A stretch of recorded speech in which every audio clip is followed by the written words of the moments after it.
I started off using the word diversity. Every time I was to deliver a lecture, it would be around cultural diversity.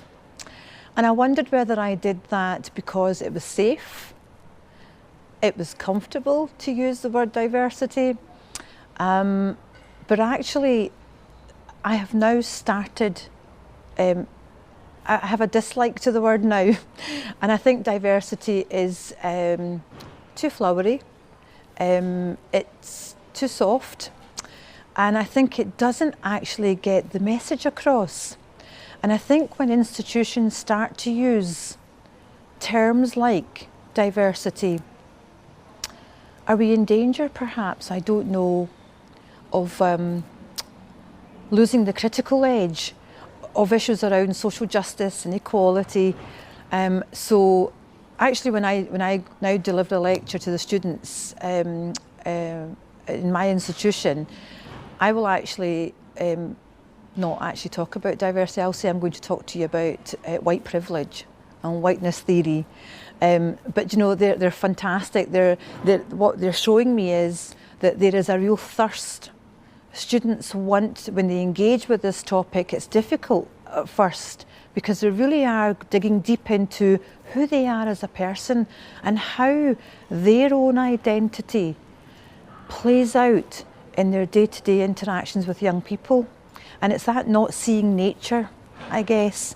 And so when you start to have those conversations with them, you know, I'll say to them, engage in the lecture, engage in the workshops.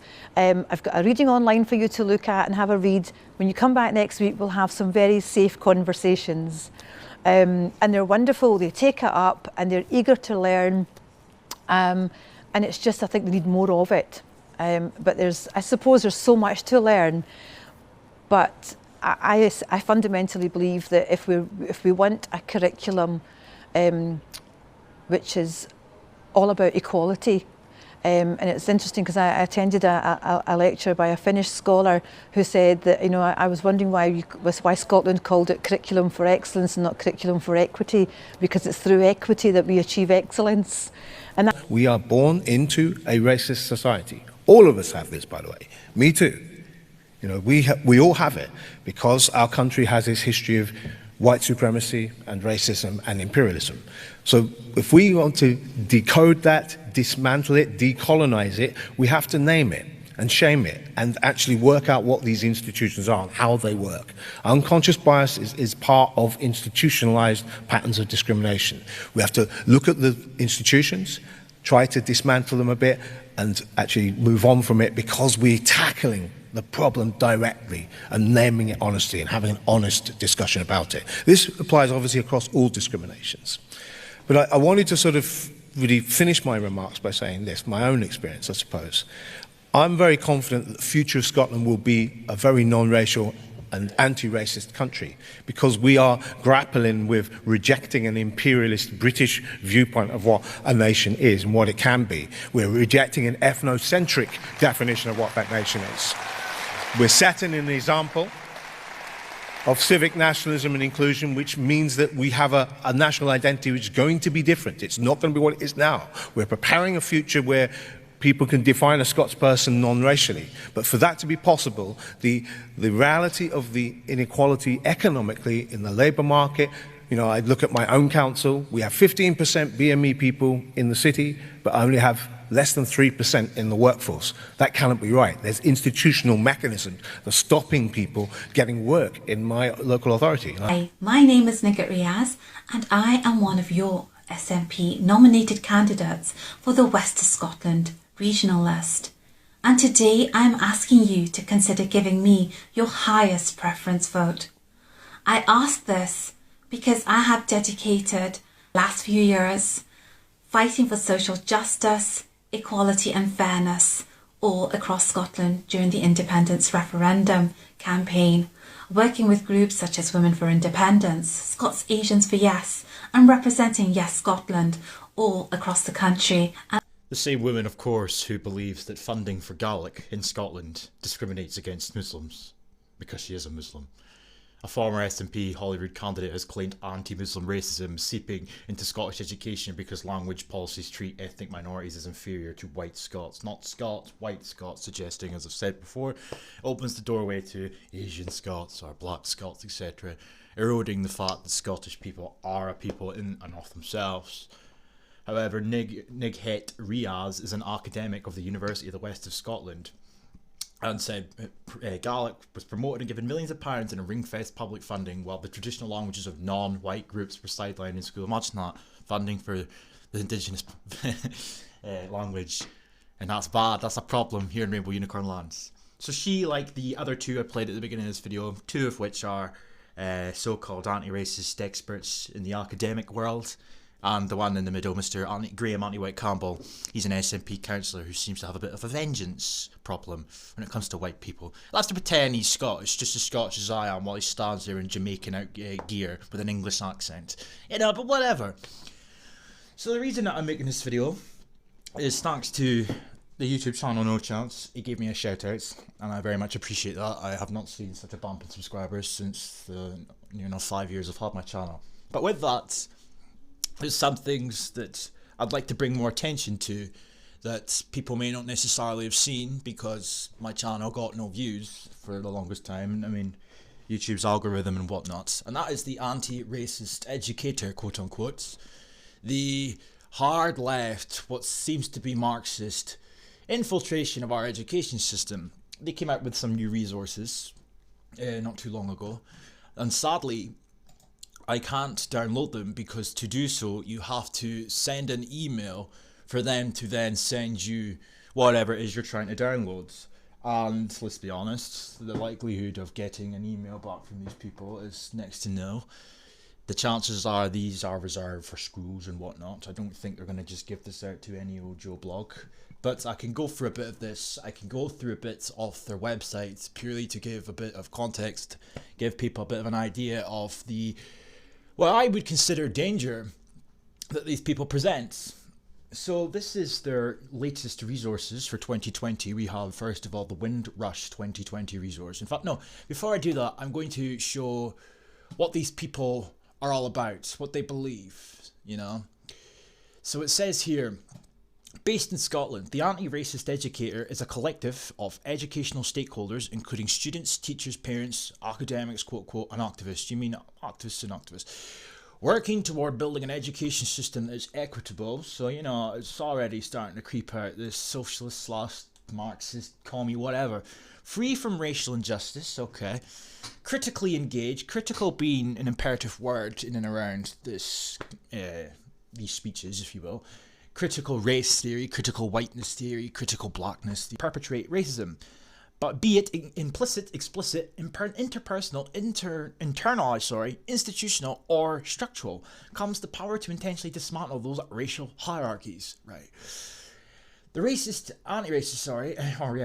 educator seeks to engage in partnership, works with members of local communities of colour, of course, including allies, useful idiots, as well as establish organisations conducting anti-racist, quote-unquote, work across institutional, educational, political and personal contexts. The anti-racist educator values practices of inclusivity, integrity and solidarity with that affirm racially diverse identities and experiences. Yes, this crap about lived experiences. This is a new one you've probably seen yourself. They trot out all the time now. We need people with lived experiences. And who has so-called lived experience? Well, only brown and blacks.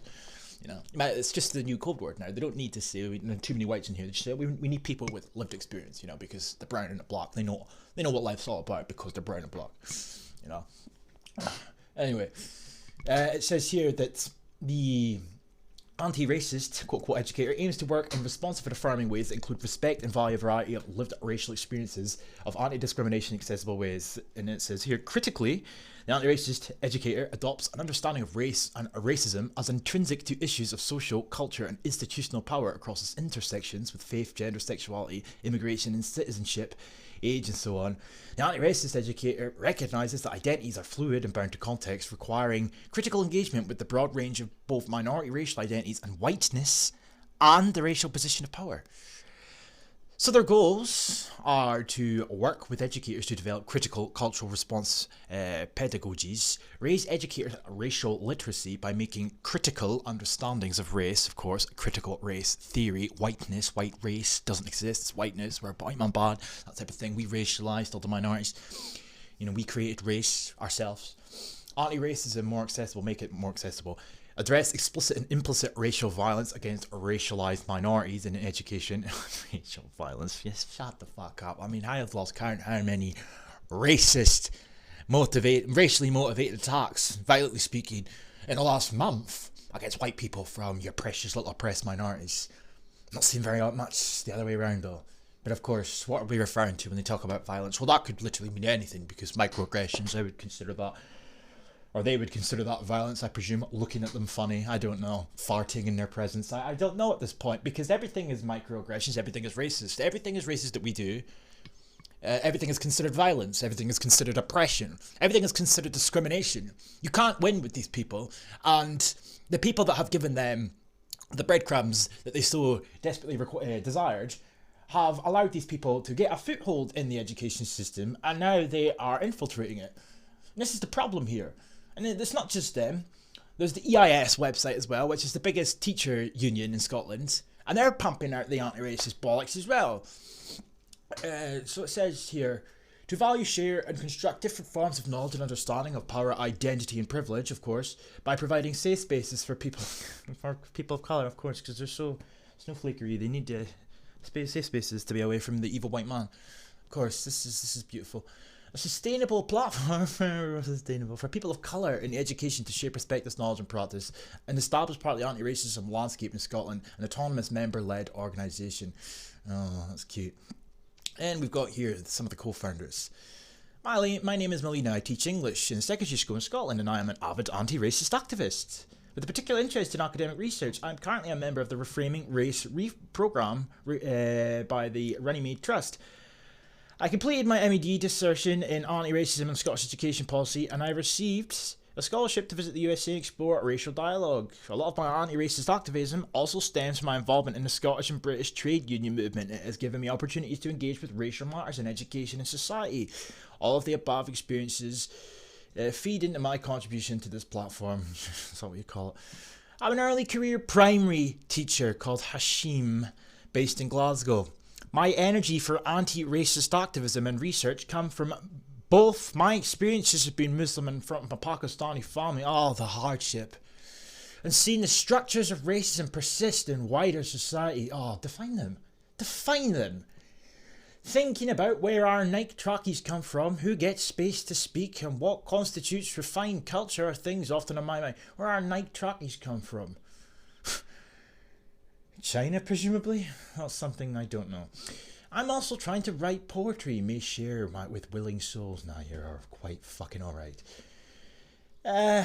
Samina Atkar is a PhD student at the University of Glasgow, researching experiences of anti-Muslim racism within state institutions and strategies used by communities to resist racism. Her interests include the historical development of racism with the role of the state and anti-racism, with a particular focus on political activism. We have that woman, Nikki Rios, who said that, Gaelic racist. She's an early careers researcher at the School of Education at the University of the West of Scotland. Research explores how young people and communities can become othered, fueled by more panics, to tackle the perceived disaffection of young people who have been identified as at risk of social exclusion. That's really cute stuff. So, and then if we go to their, where is it? Sorry. We come to their glossary. So we've got racist, we've got race, racism, privilege, BEME, person of colour, political blackness, whiteness, white fragility. We have white supremacy, of course, what a shock. Anti-Muslim racism, because it's not reciprocated, of course. Muslims don't dislike whites, of course, just whites. Racial literacy, prejudice and xenophobia.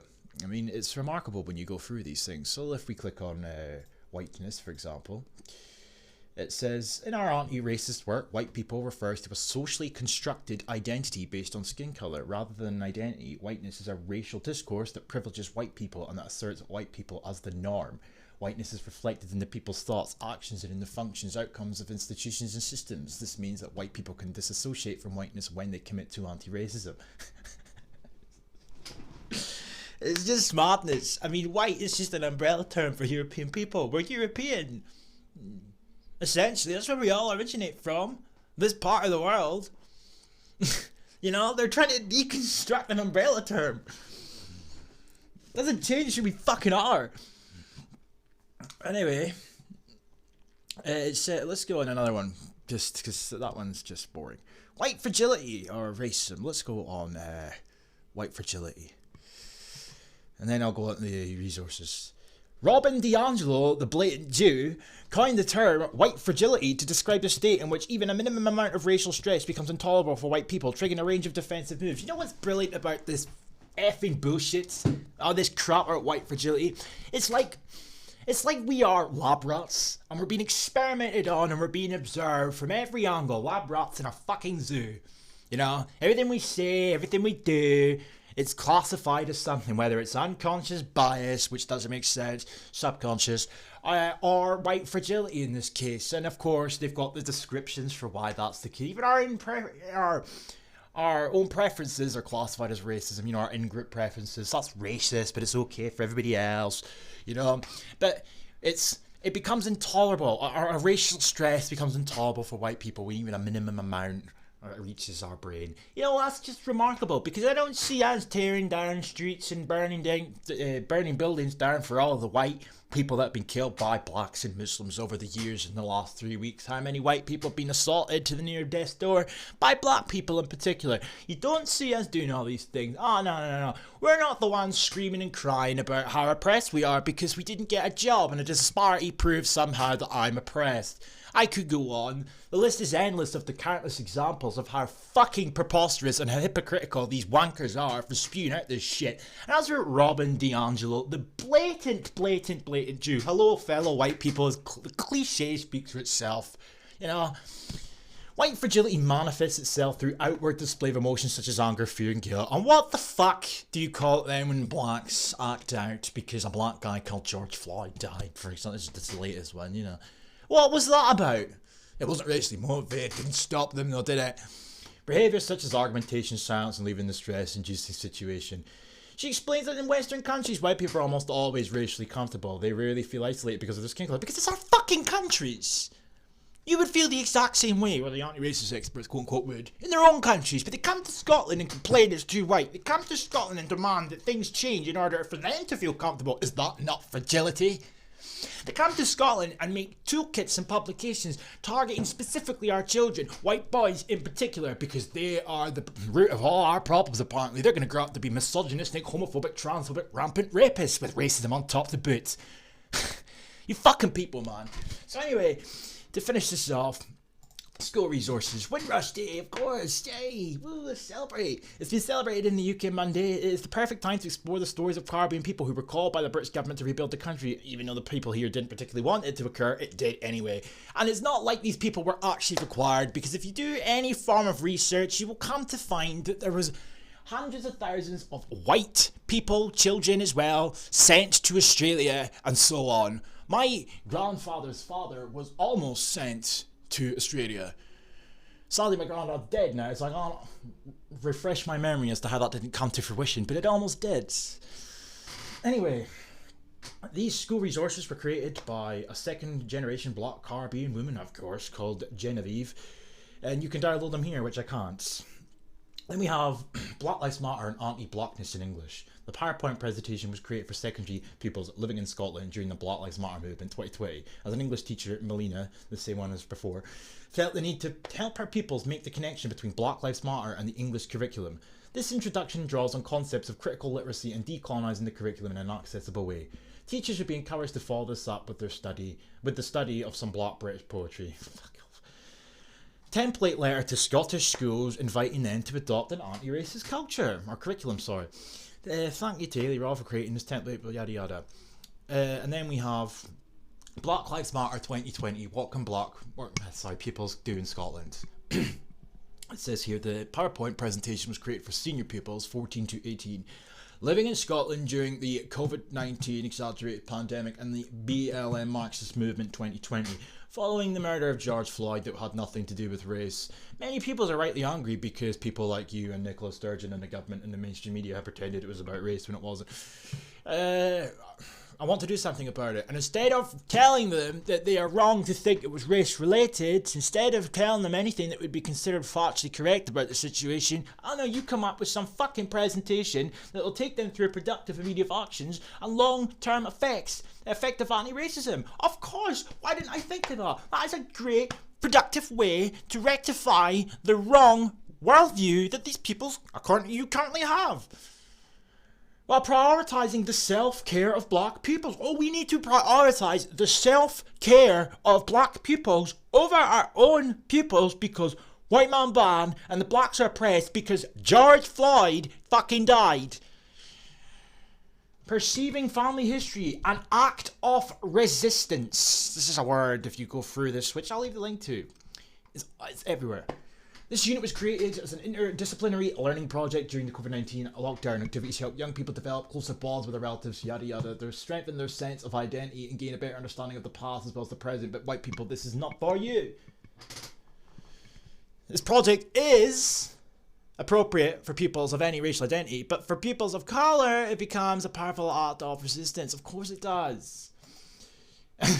And if all of this stuff was to be incorporated into the education system, that's how it would not be for white people, because all we hear about is whiteness and white fragility and white privilege and white being a social construct, etc. But yeah, it's okay for so-called pupils of fucking colour to wrap themselves around a strengthened racial identity. Why are they allowed a racial identity but we're not?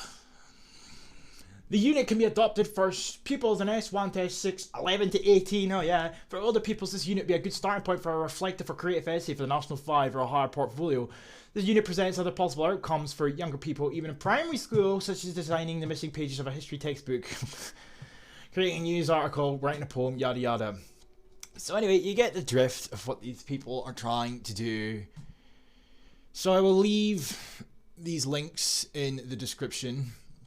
And please, please, please, if you don't do anything else apart from this, just take some time to go through some of this stuff and share it about, because I think attention needs to be put on to these individuals because they are working with the government to some degree. Because the government is parroting a hell of a lot of the same anti-racist rhetoric that I'm seeing from companies or whatever they are, groups such as this, let's just say. These anti-racist quote-unquote experts and the government somewhere are working together, but less on that and more on this. This is the education sector that they're trying to go after. You know, this is infiltration. This is just... I don't know. Peace.